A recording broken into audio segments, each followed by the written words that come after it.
Bom, tá estreando nos cinemas brasileiros o romance Pedro Inês, dirigido pelo português Antônio Ferreira.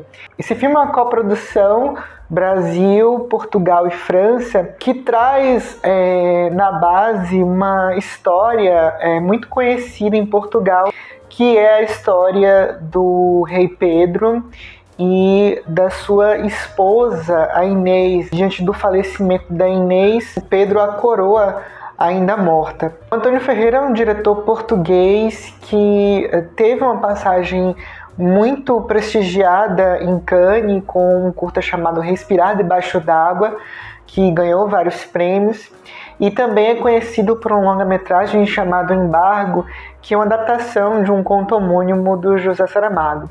Aqui ele novamente adapta uma outra história portuguesa. Pedro Inês é baseado no livro As Tranças de Inês, que é de autoria da Rosa Lobato Faria. Ela pega justamente essa história conhecida em Portugal e, além de trazer ela, no seu romance ela traz outras duas histórias. Uma é de um aldeão que conhece uma moça que é recém-chegada na sua comunidade, ele se apaixona por ela, e outra de um arquiteto que já é na contemporaneidade, né, que se apaixona por uma jovem que acaba de chegar ali no escritório do seu pai. Então são histórias de amor, de amores impossíveis, que são contadas ali em paralelo pelo Antônio Ferreira, com esses personagens que são vividos pelos mesmos atores e que possuem os mesmos nomes, mas que vivem, que são localizadas em 3 temporalidades diferentes.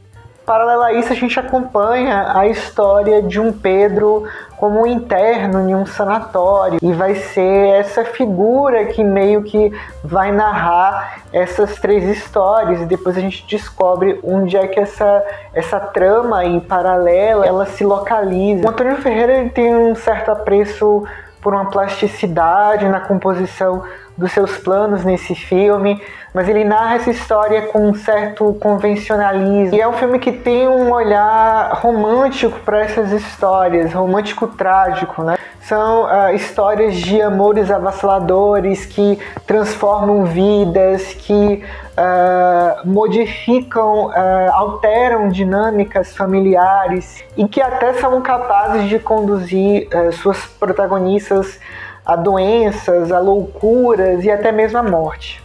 Para quem está esperando uma coisa bilateral nessa narrativa, o filme é assumidamente contado pela perspectiva do seu protagonista masculino, que é o Pedro, nesses 6 tempos, vivido pelo ator Diogo Amaral.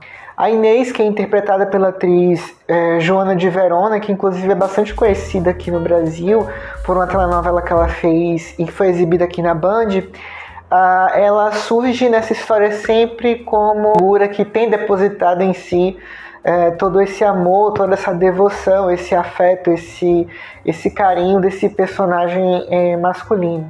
Ultrapassar essas barreiras que eventualmente o espectador possa ter com esse tipo de abordagem, eu acho até que o Pedro Inês ele consegue, em alguma medida, encontrar a singularidade nessas 3 histórias. Eu fiquei com receio de que essas 3 histórias de amor fossem ser apresentadas como histórias banais, histórias de amor que a gente está acostumado a ver em outras narrativas, em outros filmes, em novelas, em romances que a gente já tenha consumido. Mas apesar de ter esse caráter universal e que a própria história se propõe a ser algo universal, as 3 narrativas são conduzidas ali com uma certa singularidade.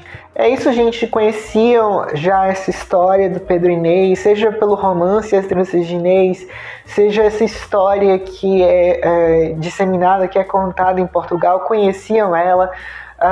Diz aqui nos comentários o que é que vocês estão esperando desse filme, dessa adaptação do romance. Não se esqueça de se inscrever no nosso canal e de ativar esse sininho que tem aqui embaixo que vai notificar vocês toda vez que uma nova postagem for feita aqui. Dá like nos nossos vídeos, isso é muito importante para que a gente seja recomendado de maneira espontânea para os usuários da plataforma que eventualmente não conheçam o nosso trabalho. Não se esqueça de compartilhar com quem você acha que pode se interessar por filmes, enfim, pelos assuntos que a gente comenta aqui. Acompanhe a gente nas nossas redes sociais, Chovendo Sapos, tanto no Facebook quanto no Instagram. E eu espero todo mundo no próximo vídeo do Chovendo Sapos. Tchau!